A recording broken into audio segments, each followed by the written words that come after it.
കഴിഞ്ഞ 6.5 പതിറ്റാണ്ട് കാലം കേരള സ്റ്റേറ്റിൽ ഒട്ടനവധി സാമൂഹിക മാറ്റങ്ങൾക്ക്, സാമ്പത്തിക മേഖലയിലെ മാറ്റങ്ങൾക്കെല്ലാം ഇടയായപ്പോൾ അവഗണിക്കപ്പെട്ട, ജീവിത സാഹചര്യങ്ങൾ വഴിമുടക്കപ്പെട്ട, അരികുവൽക്കരിക്കപ്പെട്ട ഒരു വിഭാഗമായി കർഷകർ നിലനിൽക്കുന്നു എന്ന കാര്യമാണ് ഈ ഇലക്ഷനിൽ കർഷക സംഘടനകൾ പ്രധാനമായും വരുന്ന വിഷയം. ഇതുമായി ബന്ധപ്പെട്ട ഒട്ടേറെ മേഖലകളിൽ കർഷക ഉച്ചകോടികൾ നടന്നുകൊണ്ടിരിക്കുകയാണ്. ഈ വിഷയത്തിൽ കഴിഞ്ഞ കാലങ്ങളിൽ കർഷക വിഷയങ്ങൾ പരിഹരിക്കുന്നതിന് ഗുരുതരമായ വീഴ്ചകൾ ഈ രാജ്യത്തെ രാഷ്ട്രീയ പാർട്ടികൾ നടത്തിയിട്ടുണ്ട് എന്ന വിലയിരുത്തോടൊപ്പം കഴിഞ്ഞ നാളുകളിൽ ഏറ്റവും ജനദ്രോഹ നിലപാടുകൾ സ്വീകരിച്ച ഈ കർഷകരുമായി നേരിട്ട് ബന്ധപ്പെടുന്ന വകുപ്പുകൾ കൈകാര്യം ചെയ്തത് ആരെന്നുള്ള പരിശോധന വ്യാപകമായി നടത്തപ്പെടുകയാണ്. ഇവിടെ ഏറ്റവും കൂടുതൽ മനുഷ്യ ബന്ധമുള്ള വകുപ്പുകൾ വനം, റവന്യൂ, ഭക്ഷ്യം തുടങ്ങിയുള്ള 4ഓളം പ്രധാനപ്പെട്ട വകുപ്പുകൾ കൈകാര്യം ചെയ്യുന്ന CPI എന്ന് പറയുന്ന പാർട്ടിയുടെ കാലഘട്ടത്തിൽ ഇവിടുത്തെ കർഷക വിഭാഗത്തിനെതിരെ വലിയ തോതിലുള്ള സാമൂഹിക വിരുദ്ധ, ജനവിരുദ്ധ ഉത്തരവുകൾ, നിയമനിർമ്മാണങ്ങൾ ഒക്കെ നടന്നിട്ടുണ്ട് എന്നാണ് കർഷക സംഘടനകൾ ഈ ഉച്ചകോടികളിലൂടെ കണ്ടെത്തിയിട്ടുള്ളത്. ഇവിടെ ഒട്ടേറെ കാര്യങ്ങൾ പരിശോധിക്കപ്പെടേണ്ടതുണ്ട്. കഴിഞ്ഞ കുറച്ച് ദിവസങ്ങളായി ഇത് സംബന്ധിച്ച് ഒട്ടേറെ കാര്യങ്ങൾ പുറത്തേക്ക് വരുന്നുമുണ്ട്. ഇവിടെ ഇന്ന് ഞാൻ പറയാൻ ഉദ്ദേശിക്കുന്നത്, നമ്മൾ കൃഷിഭൂമിയിൽ മരം വച്ച് പിടിപ്പിക്കാനും വെട്ടാനും എന്തുകൊണ്ട് കർഷകന് അവകാശം കൊടുക്കുന്നില്ല? ഇതാണ് ഇന്ന് ഞാനൊരു വിഷയമായി നിങ്ങൾക്ക് മുമ്പിൽ വരുന്നത്, ഈ സിറ്റിസൺ കോർണറിലൂടെ വരുന്നത്. പ്രിയമുള്ളവരെ, കൃഷിഭൂമിയിൽ വിലപിടിപ്പുള്ള മരങ്ങൾ വെച്ച് പിടിപ്പിച്ച് അത് വെട്ടി വിൽക്കുന്നതിന് സ്റ്റേറ്റ് ഗവൺമെൻറ്റിന് എന്താണ് പ്രശ്നം? എന്താണ് നിയമത്തിലുള്ള പ്രശ്നം? കഴിഞ്ഞ ഒട്ടേറെ നാളുകൾ മരവുമായി ബന്ധപ്പെട്ട ഒട്ടേറെ വിവാദങ്ങൾ നിലനിൽക്കുകയും കർഷകർക്ക് ഒരുപാട് ബുദ്ധിമുട്ടുകൾ സൃഷ്ടിക്കപ്പെടുകയും ചെയ്തപ്പോൾ 2005 ശ്രീ മാണി നിയമവകുപ്പ് മന്ത്രി ആയിരിക്കുമ്പോൾ ഇതിനെല്ലാം സുതാര്യമായ ഒരു ഇടപെടൽ ഉണ്ടാകുകയുണ്ടായി. അന്ന് കൃഷിക്കാർ വച്ച് പിടിപ്പിക്കുന്ന ചന്ദനമൊഴികെയുള്ള മരങ്ങൾ കൊണ്ടുപോകുന്നതിനും മുറിക്കുന്നതിനുമെല്ലാം ഒരു ഉപാധിയുമില്ലാതെ നടപ്പാക്കുന്നതിന് ഒരു നിയമനിർമ്മാണം കേരള നിയമസഭ നടപ്പാക്കി. വൃക്ഷം വളർത്തൽ പ്രോത്സാഹന നിയമം. ഇതിൽ ചന്ദനത്തിന് നടുന്നതിനോ വെട്ടുന്നതിനോ കുഴപ്പമില്ല, ഫോറസ്റ്റിൻ്റെ അനുമതി വേണം എന്ന ഒരു പോയിന്റ് മാത്രമേ ഉണ്ടായിരുന്നുള്ളൂ. എന്നാൽ ദൗർഭാഗ്യവശാൽ 2006 അധികാരത്തിൽ വന്ന ഇടത് ഗവൺമെൻറ് ശ്രീ ബിനോയ് വിശ്വത്തിലൂടെ ഈ നിയമത്തെ 2007 ഭേദഗതി ചെയ്യുകയും പുതിയ ചട്ടം നിർമ്മിക്കുകയും ചെയ്തു. അതിലൂടെ ആ നിയമത്തിൻ്റെ ഉദ്ദേശ ലക്ഷ്യങ്ങളെ ആകെ അട്ടിമറിക്കുന്ന തരത്തിലുള്ള വലിയൊരു നീക്കങ്ങളാണ് ആ കാലത്ത് ഉണ്ടായിട്ടുള്ളത്. അതോടുകൂടി ആ നിയമം എന്ത് ലക്ഷ്യം വെച്ചോ അത് എന്നേക്കുമായി അവസാനിക്കുന്ന തരത്തിലേക്ക് പോയി. ഇവിടെ മരമുറി നടക്കുന്നുണ്ട്, പക്ഷേ പലപ്പോഴും നിയമവിരുദ്ധ പ്രവൃത്തിയായി സർക്കാരിന് മുദ്രയടിക്കാനോ കേസെടുക്കാനോ ഉള്ള സാഹചര്യം വരികയാണ്. എവിടെയാണ് ഈ നിയമത്തിൽ പ്രശ്നങ്ങൾ ഉണ്ടാവുന്നത്? മറ്റേതൊരു നിയമത്തിൽ എന്തു തന്നെ അടങ്ങിയിരുന്നാലും എന്ന് പറഞ്ഞ് ഉണ്ടാക്കിയ നിയമത്തിൽ വെള്ളം ചേർക്കപ്പെട്ടു. ഇപ്പം നിലവിലുള്ള റവന്യൂ നിയമത്തിൽ നമ്മുടെ പട്ടയ ഫോറത്തിലെ 1ാമത്തെ വ്യവസ്ഥയാണ് 64 ചട്ടപ്രകാരം കൊടുത്ത പട്ടയങ്ങൾക്കുള്ള പ്രശ്നം. 93 ചട്ടപ്രകാരം കൊടുത്ത പട്ടയങ്ങളിൽ 13ാമത് പട്ടയ ഫോറത്തിലെ 13ാമത് വ്യവസ്ഥയാണ് പ്രശ്നമായി നിൽക്കുന്നത്. അതുപോലെ തന്നെ റബ്ബർ കൾട്ടിവേഷൻ അടക്കം ഒട്ടനവധി ചട്ടങ്ങൾ ഈ മരം നടുന്നത് നിയമവിരുദ്ധമാകുന്ന സാഹചര്യങ്ങളാണ് കേരളത്തിൽ നിലനിൽക്കുന്നത്. ഒട്ടേറെ പരസ്യം ഫോറസ്റ്റ് ഡിപ്പാർട്ട്മെൻറ്റ് ഇപ്പോൾ കൊടുക്കുന്നുണ്ട്. ചന്ദനം നടൂ, ലാഭം ഉണ്ടാക്കൂ എന്ന് പറഞ്ഞ്. വഞ്ചനയാണ്. കടുത്ത വഞ്ചനയാണ്. നിങ്ങൾ വഞ്ചിക്കപ്പെടും. ഈ രാജ്യത്ത് ചന്ദനം ഒട്ടേറെ ടൺ കണക്കിന് ചന്ദനം ആവശ്യമുള്ള രാജ്യമാണ് നമ്മുടേത്. ലോകത്ത് ഒരുപാട് കോടാനക്കോടി രൂപയുടെ ചന്ദനം ആവശ്യമുണ്ട്. പക്ഷേ മറയൂർ ചന്ദനത്തിൻ്റെ വിത്ത് അങ്ങ് ഓസ്ട്രേലിയക്കാർ കൊണ്ടുപോയി അവിടെ മുളപ്പിച്ച് അവിടെ നിന്ന് ലോകത്തൊട്ടാകെ വിതരണം ചെയ്ത് കോടാനക്കോടി രൂപ നേട്ടമുണ്ടാക്കുമ്പോൾ നമ്മൾ ഇത് നടുന്നതും വെട്ടുന്നതും നിരോധിച്ച് കളിക്കുകയാണ്.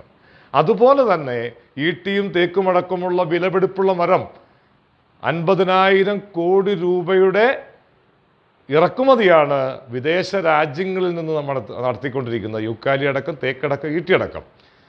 ഈ 50,000 കോടി രൂപ ഒരു വർഷം ഇന്ത്യയിൽ നിന്ന് നഷ്ടപ്പെടുകയാണ്. ഈ ഇറക്കുമതിയുടെ പിന്നിൽ ഏറ്റവും വലിയ ഏജന്റുമാർ കേരളത്തിൽ നിന്നുള്ളവരാണ്. കേരളത്തിലെ കൃഷിഭൂമികൾ, ലക്ഷക്കണക്കിന് ഏക്കർ കൃഷിഭൂമികളിൽ ഇത്തരം മരങ്ങൾ വയ്ക്കാനും വെട്ടാനുമുള്ള അവസരം കൊടുത്താൽ ഈ വിദേശ വ്യാപാരവും അതിൽ നിന്നുള്ള ലാഭവും ഈ ഇടനിലക്കാർക്കും ഇവർക്കും നഷ്ടപ്പെടും എന്നുള്ളത് തന്നെയാണ് കൃഷിക്കാരനെ ഈ വിധത്തിൽ ദ്രോഹിച്ചുകൊണ്ട് അവൻ്റെ അവകാശം നിഷേധിക്കുന്നത് എന്നുള്ളതാണ് വാസ്തവം. 2014 കേന്ദ്ര ഗവൺമെൻറ് വന നയം പ്രഖ്യാപിച്ചു.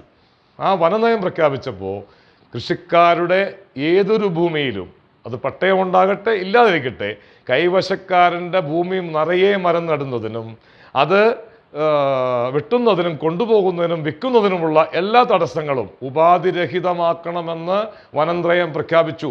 നമ്മുടെ ചീഫ് സെക്രട്ടറിക്ക് അനവധി തവണ കത്തയച്ചു. ഒരു മറുപടിയും ഇന്നേ വരെ ഉണ്ടായില്ല. 2017 ഒരു ഭേദഗതി റവന്യൂ നിയമത്തിൽ കൊണ്ടുവന്നു. അതിൽ ഫോറസ്റ്റിന് സമ്പൂർണ്ണ അധികാരാവകാശം സ്ഥാപിച്ചു കൊടുക്കുകയാണ് കേരളം ചെയ്തത്, CPI ചെയ്തത്. ഇവിടെ വരാൻ പോകുന്ന 2030 1 ലക്ഷം കോടിയുടെ തടി ഇറക്കുമതി ചെയ്യണം. അതാണ് കണക്ക്. ഈ 1 ലക്ഷം കോടിയുടെ തടി ഇറക്കുമതി ചെയ്യുമ്പോൾ കിട്ടുന്ന ലാഭത്തിൻ്റെ വിഹിതം പറ്റുന്നവരിൽ ആരൊക്കെ ഉണ്ട് എന്നുള്ളതാണ് നമ്മൾ പരിശോധിക്കപ്പെടേണ്ടത്. അല്ലെങ്കിൽ ഈ അവൻ്റെ സ്വന്തം ഭൂമിയിൽ നട്ടുപിടിപ്പിക്കുന്ന മരം കൊണ്ട് വിറ്റ് പണം അവനെടുക്കാൻ പറ്റില്ലെന്നുള്ള കേരളത്തിൻ്റെ മനോഭാവം എന്തിനാണ് എന്ന് കേരളീയ സമൂഹം പരിശോധിക്കപ്പെടേണ്ടതാണ് എന്നുള്ളതാണ് ഇക്കാര്യത്തിൽ എനിക്ക് ഈ അവസരത്തിൽ പറയാനുള്ളത്. ബഹുമാന്യരെ, ഒട്ടേറെ ഉപദ്രവങ്ങൾ, ഒട്ടേറെ ഉത്തരവുകൾ ചെയ്ത ഈ പാർട്ടി 2017 മരം വെട്ടാനായിട്ട് ഒരു സർക്കാർ ഉത്തരവിറക്കുകയുണ്ടായി. ആ ഉത്തരവ് ക്ലിയർ ചെയ്തുകൊണ്ട് 2020 വീണ്ടും ഒരു ക്ലാരിഫിക്കേഷൻ ഉത്തരവും കൂടി ഇട്ടു. അതിൻ്റെ അടിസ്ഥാനത്തിൽ കേരളത്തിൽ 1000-ലധികം കൃഷിഭൂമിയിൽ നിന്ന തേക്ക്, ഈട്ടി മരങ്ങൾ കൃഷിക്കാർ മുറിച്ചു. ആ മുറിച്ച അത്രയും പേർക്ക് ഏതൊക്കെയോ വയനാട്ടിൽ നടന്ന ഒരു സിമ്പിൾ കേസിൽ അവിഹിതം നടന്നു എന്നാരോപിച്ച് ഈ 1000 കക്ഷികൾക്കെതിരെയും കേരളത്തിൽ ഇന്നേ വരെ കാണാത്ത നിലയിൽ കേസെടുക്കുകയും ഒട്ടനവധി പേരെ അറസ്റ്റ് ചെയ്ത് ജയിലിലിട്ടു. ഈ 1000-ലധികം പേരുടെ പേരിൽ 3 തരം കേസാണ് എടുത്തത്. ഒന്ന് ഫോറസ്റ്റ് വകുപ്പിൻ്റെ കേസ്, മറ്റൊന്ന് പൊതുമുതൽ നശിപ്പിച്ചു PDPP, മറ്റൊന്ന് KLC rule 57 land conservancy act അനുസരിച്ചുള്ള നിയമ നടപടി. ഈ 3 നിയമ നടപടികൾക്ക് എതിരെ വന്നപ്പോൾ വലിയ പ്രതിഷേധം കേരളത്തിൽ രൂപപ്പെട്ടു. അതോ തുടർന്ന് ഈ 1000 കേസുകളും പെൻഡിങ്ങിൽ വച്ചിരിക്കുക. ഈ കക്ഷികൾ, വയനാട് ഒഴികെ ഒറ്റപ്പെട്ട ചില കേസുകൾ ഒഴികെ ബാക്കി ഈ കക്ഷികൾ സർക്കാരിൻ്റെ വനവൽക്കരണത്തിൻ്റെ ഭാഗമായി വ്യാപകമായി മരത്തൈകൾ വാങ്ങുകയും തേക്കടക്കമുള്ള മരത്തൈകൾ വാങ്ങുകയും നടുകയും ചെയ്തവരുടെ ഈ മരമാണ് കേസെടുക്കപ്പെട്ടത് എന്നുള്ള ദുഃഖസത്യം നിങ്ങൾ ഈ അവസരത്തിൽ മനസ്സിലാക്കേണ്ടതുണ്ട്. ഇപ്പോഴും ഈ മരം നടുന്നവൻ അവൻ്റെ പെൺകുട്ടിയെ കെട്ടിക്കാനോ അല്ലെങ്കിൽ വീട് പണിയാനോ ഒക്കെയായി കരുതലോടെ പതിറ്റാണ്ടുകൾ കാത്തിരുന്ന് ഇന്ന് സാഹചര്യത്തിൽ ഇന്ന് അവൻ്റെ മരം വെട്ടാൻ പാടില്ല എന്ന ദുഃഖകരമായ സാഹചര്യമാണ് നിലനിൽക്കുന്നത്. ഇവിടെ അഞ്ചുനാട് പ്രദേശത്ത്, ഇടുക്കി ജില്ലയിലെ അഞ്ചുനാട് പ്രദേശത്ത് ഗവൺമെൻറ് അവിടുത്തെ ജനങ്ങൾക്ക് ക്ലാസ് കൊടുത്ത്, തൈ വിതരണം ചെയ്ത്, ലോൺ സൗകര്യങ്ങൾ ചെയ്തു കൊടുത്ത് യൂക്കാലിപ്സ് നട്ടു.